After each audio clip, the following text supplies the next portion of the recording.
Imagine being presented with the opportunity to embark on an extraordinary 8-day expedition to the depths of the ocean, specifically to witness the iconic remains of the Titanic wreckage. This historical piece rests at an astonishing depth of 3,800 meters beneath the surface of the Atlantic Ocean.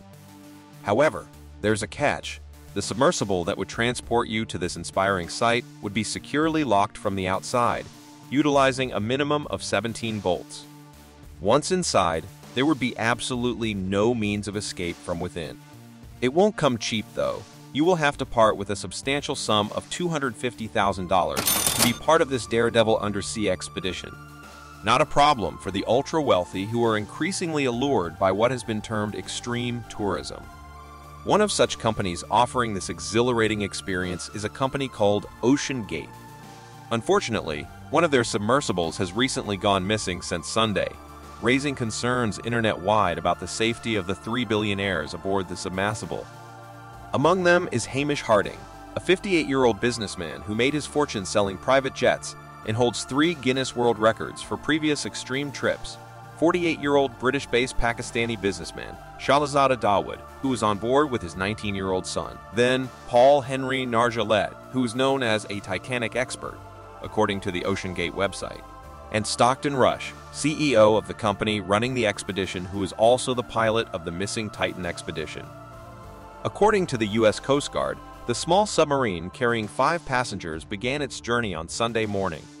About an hour and 45 minutes into the dive, the Canadian research vessel Polar Prince that it was working with lost contact with the crew.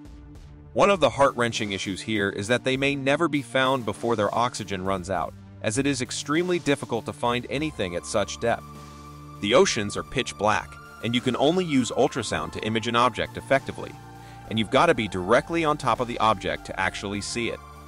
OceanGate Submersibles has faced a series of mechanical and safety issues in the past, which has forced cancellation or delays of trips in recent years, according to court records. The scuttled excursions led to a pair of lawsuits in which some high-paying customers sought to recoup the cost of trips they said they didn't take.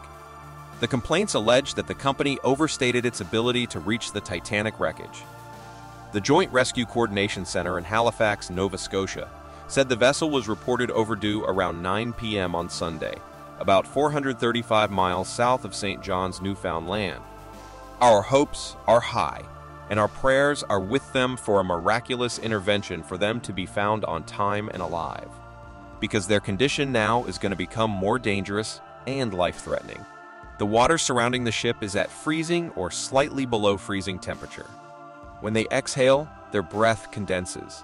There could also be frost on the inside of the parts of the submarine. They might all be huddled together, trying to conserve their body heat while running low on oxygen, and they're exhaling carbon dioxide. The submersible has a limited ability to absorb the exhaled carbon dioxide, which at high levels could trigger headaches, confusion, and nausea. The oxygen and the carbon dioxide in the freezing are what they got to hold on to as long as possible to give the rescuers the time they need to bring them home safely to their families and loved ones. Thank you very much for watching this episode of Tech Evolution Center. See you next time. Don't forget to subscribe to our channel.